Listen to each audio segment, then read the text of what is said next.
Coach, je voudrais revenir peut-être sur la Coupe du Monde de 2022 où on a vu que l'Argentine a perdu le match d'ouverture mais a gagné le titre à la fin. Est-ce que vous êtes toujours optimiste? Une autre chose, par rapport au score de ce CHAN, on voit beaucoup de scores étriqués, des zéros partout, des matchs où on ne voit pas beaucoup de buts. Est-ce que c'est l'enjeu qui a tué le jeu?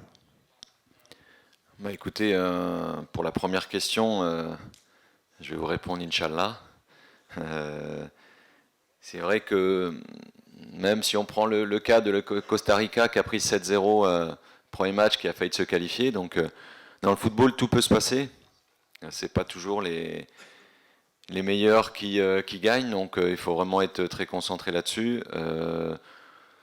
On a l'espoir d'aller le plus loin possible. Ce deuxième match, bien sûr, il est important parce que ça peut déclencher des bonnes ou des mauvaises choses. Donc, il faudra bien l'aborder tranquillement, avec confiance.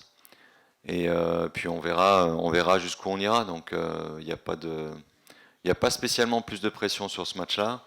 Il faut être confiant et conscient de nos qualités pour faire le meilleur match possible. Oui, par rapport au score, ben, c'est souvent les premiers matchs sont assez frileux quand même parce que les équipes pensent d'abord à défendre et puis à attaquer après. Mais on voit aussi il y a pas de petites nations. Toutes les nations ont leur carte à jouer. On a vu hier, parce que j'ai vu le match Madagascar contre Ghana. Et Madagascar qui a montré vraiment de très bonnes choses aussi. Donc voilà, il n'y a pas de petites équipes et il faut vraiment être prêt à chaque match.